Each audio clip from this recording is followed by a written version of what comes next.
The fantasy football consultants are back. We've had so many changes since our last show in January, including, of course, an NFL draft, the impact of COVID, and more. We'll talk about how all of that impacts your fantasy league rules and your fantasy football draft strategy, all coming up next.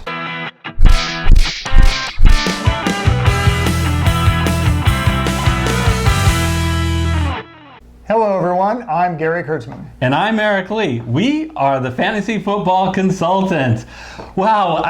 Folks, we're going to get into the specific draft strategies as well as league rules given COVID. But we have to start by welcoming back our nearly 6,000 subscribers. Oh, and we tremendously appreciate all of your support. Yeah, we missed you in the off season, and we also want to welcome any new viewers.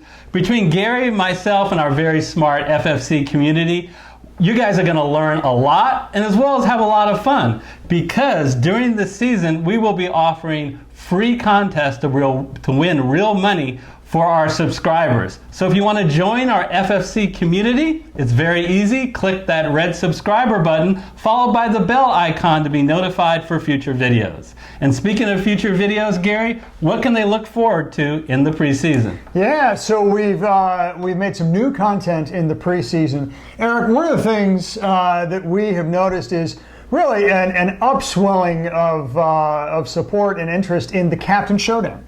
Yeah. So we really haven't talked about the Captain Showdown, but it's another kind of contest. We've talked about some of the more popular basic cash and GPP plays. Well, the Captain Showdown, and we describe it in a video that accompanies our 9-video NFL DFS Master Class. And we will talk about what it is, how to play, and much more importantly, Eric, all the tips and tricks that you need to win that contest. Our community has asked for it, so we're providing it. So make sure to look out for that Captain Showdown video. The other video to look out for is 5 common mistakes in both cash and GPP games. So Eric, that's a little bit more of a high-level summary or synopsis, if you will, of that 9-part NFL DFS Master Class series that we put out last summer. And it nicely encapsulates, if you want to play and you want to win the GPP and cash games, start by avoiding these 5 most common mistakes. Yeah, and it's in the off season that allows us the time to get into the detail in order to put shows on like that together. So look forward to that before the season starts. Also, we're going to get you ready for your 2020 fantasy football draft with at least 3 specific shows. One specializing in just sleepers and bust, how you can win and potentially lose your league during the draft. Secondly, we're going to give you the top 25. Make sure you don't make any mistakes in the first couple of rounds. Our top 25 picks in a half PPR league. And finally, we're going to do a few mock drafts, at least one where we take you round by round. Yep, absolutely. And we will also take a look at the other thing that we cover on this channel, NFL survivor pools. We're going to break down the strategy for success, whether it's one of your small home leagues or you're in one of those massive tournaments on Yahoo. Yeah, and really, Eric, I think what has to accompany those shows that are talking about the upcoming season is describing what the upcoming changes are. And we probably ought to spend just a minute or two talking about that now, because really the NFL landscape, Eric, has changed a little bit. Yeah, so one of the biggest things that have changed, let's just call out the elephant in the room, is COVID. And Gary, COVID has changed all of our lives. I think the one thing about it being so contagious, the good news is there's some things that you can do. There's basic things, Gary, that I am doing. I am wearing a mask. I am social distancing when I'm out in a crowd. And recently, I took the extra step of buying 3 wide receiver jerseys from the San Francisco 49ers. That way, I don't catch anything. Okay, so sorry, I had to get that in there. But I want to admit something between you and me, just to make sure that we're clear.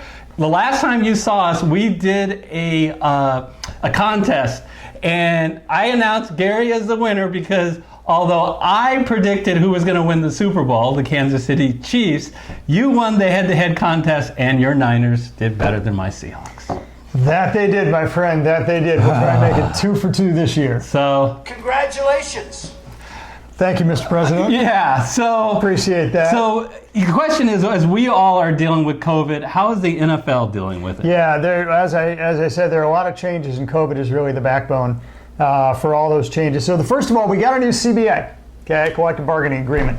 Man, are there a lot of details in the CBA, and let me save you guys the trouble of pouring through page after page after hundreds of pages of the latest CBA.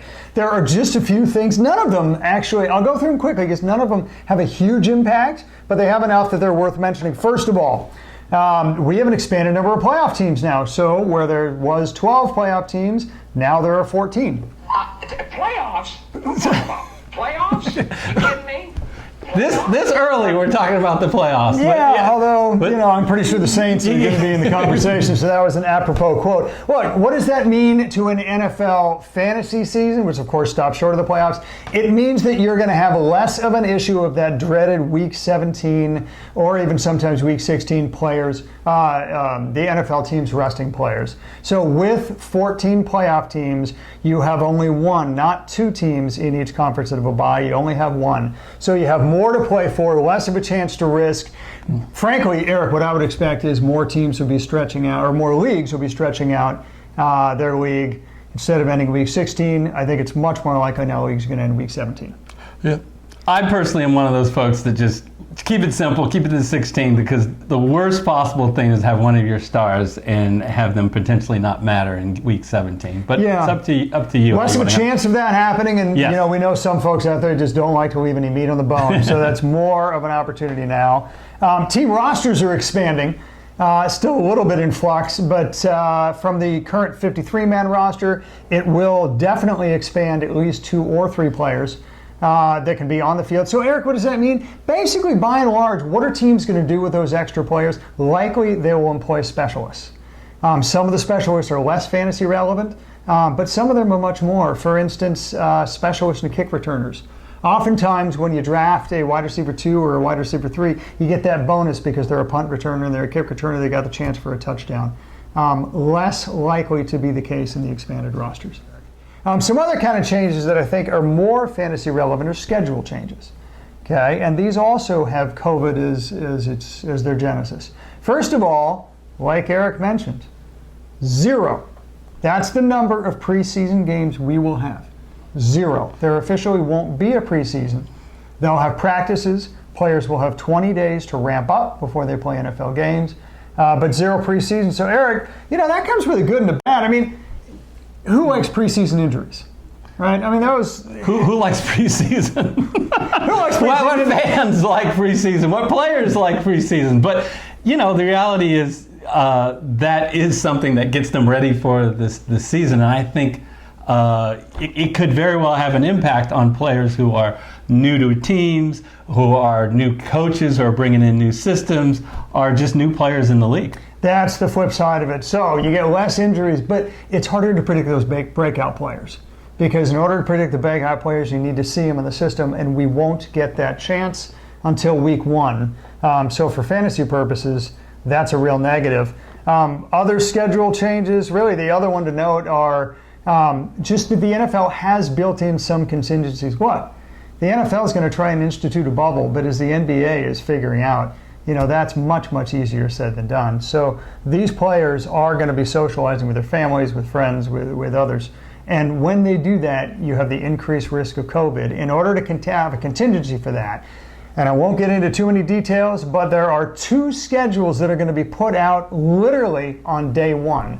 The 17-game schedule that the NFL hopes to play, and an alternate 14-game schedule with floating 3-week gaps that can be incorporated during the season, just in case so many players get quarantined and so many teams are so handicapped that the NFL just simply cannot play more than 1 or more weeks. There is a contingency in place for that. Yeah, and the NFL, when they set the schedule that has currently been released, they were very strategic in how they did it. First of all, they want to play in week 1. So you can just, as we sit here in late July, high likelihood that we will see week 1. The problem is no one knows what's going to be the effect after week 1. They didn't know whether it be just a few players or a ton of players.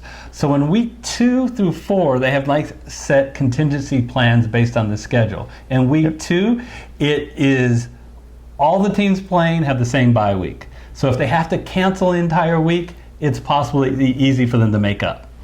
And in week 3 and 4, all non-division games. So if they have to cancel those weeks, it's not the end of the world because it doesn't impact at least all the division games. Yeah, I mean, it's an interesting strategy by the NFL. Basically what they're saying is, we're going to bubble people as best we can until week 1, and then we're going to make contingencies for the first, 4 weeks. And then, cross your fingers and hope and pray. Yeah. Right? I mean, that's the synopsis. Let's get into what I think they're most interested in. How should you, as a fantasy football player, take advantage, because you always are looking for, If you can take advantage of a situation in some way, it's your duty as an American to do it. these changes in the rules. And I guess I want to start by kind of the obvious one. And we kind of talked a little bit about the fact that no preseason. They're even taking longer in training camps to be able to go into full padded gear. That's going to be a while. Probably some of the people that affect the most is new players going to a new team or rookies. Yeah, and especially rookies, right? Because at least with the veterans, they have the NFL experience while they haven't worked in the new system, and that is a detriment. They've got the experience, the intelligence, they've got the proven ability, the wherewithal to deal with that. Rookies, hell, Eric, rookies are a question mark anyway. They're just a much bigger question mark now than they have been in the past.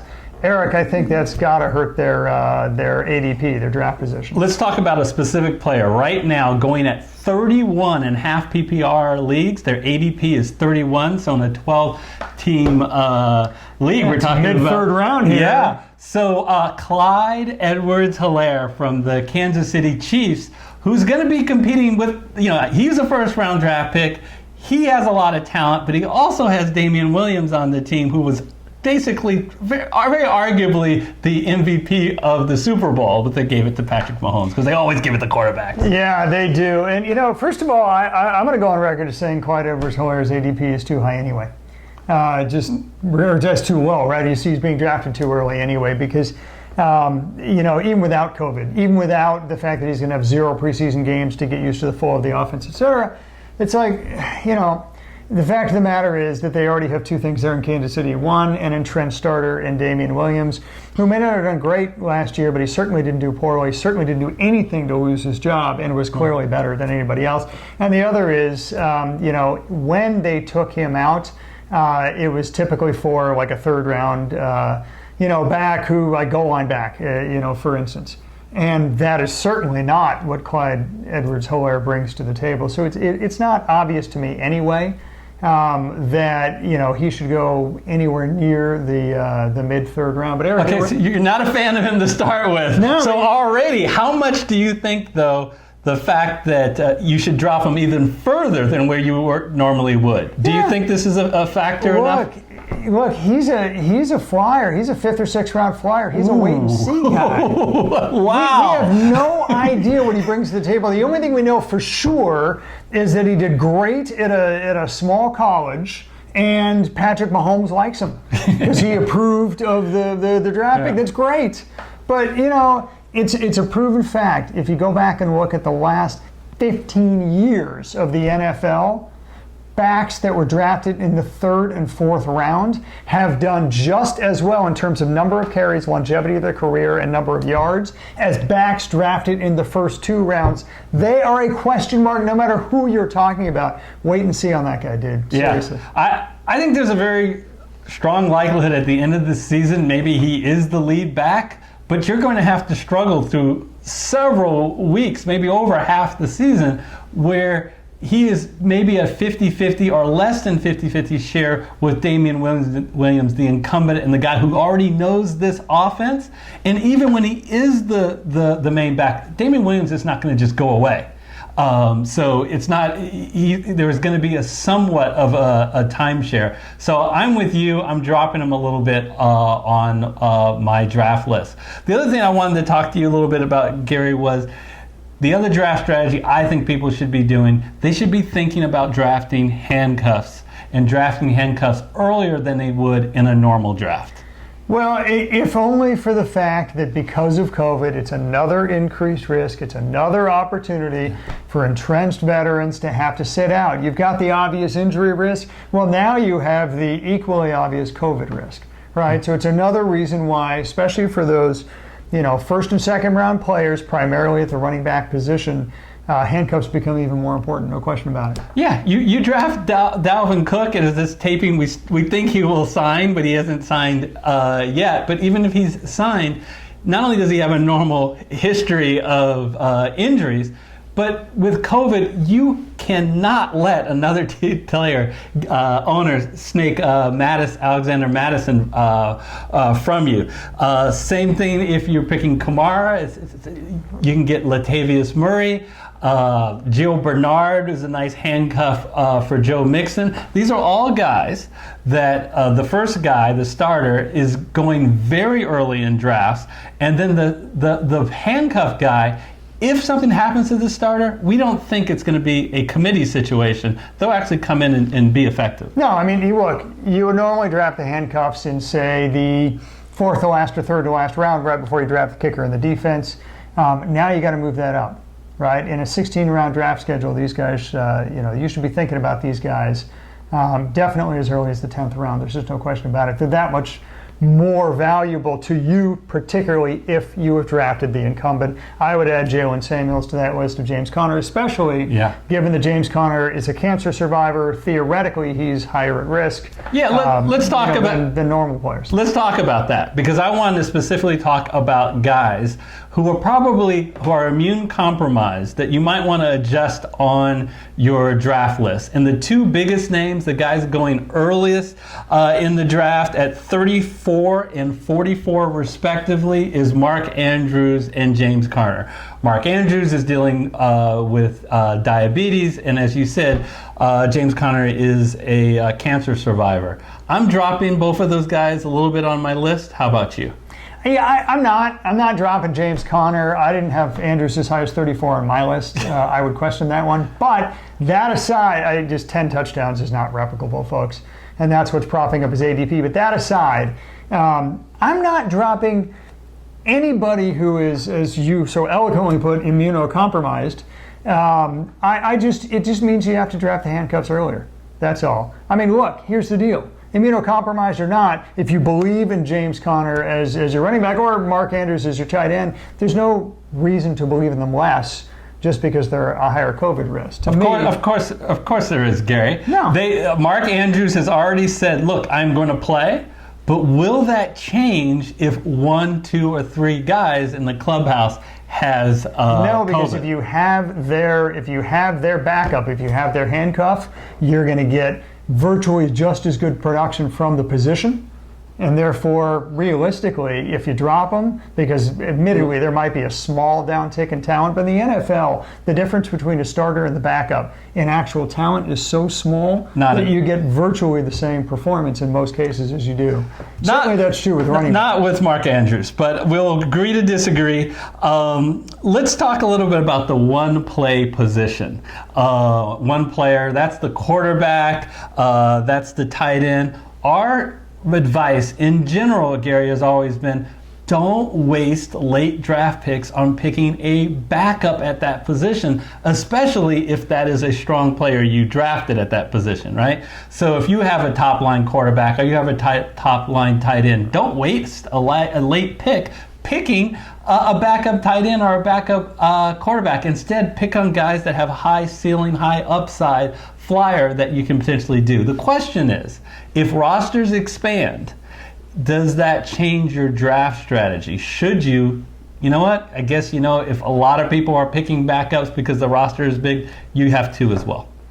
When you talk about rosters expanding, so we're talking about your fantasy league roster expanding. Instead of having 4 bench players, now you can have 6 or 7 bench players. Yeah. Which I definitely think is a good league change. look, the higher risk there is for players that are leaving the NFL for injury, COVID, or otherwise, the more you need backups. I think that's obvious.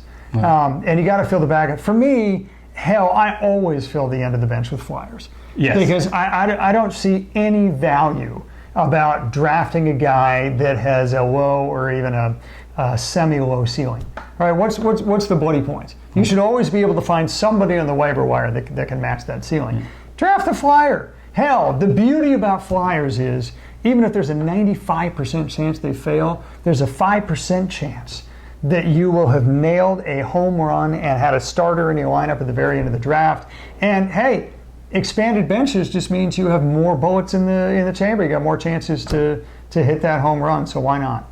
And my take on it is the reason we don't want you normally to take that backup quarterback or backup tight end, usually you can look on the waiver wire and you still can get a competent one.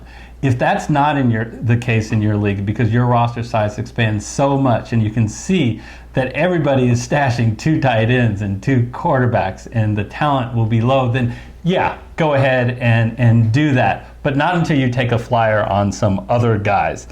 There's a couple other immune-compromised guys that I wanted to discuss. They're not as highly ranked as Andrews and Connor, but I think you guys should be aware of it. San Francisco 49ers, Tevin Coleman. The Buffalo Bills star wide receiver last year, John Brown, but now he may be second fiddle to Stephon Diggs.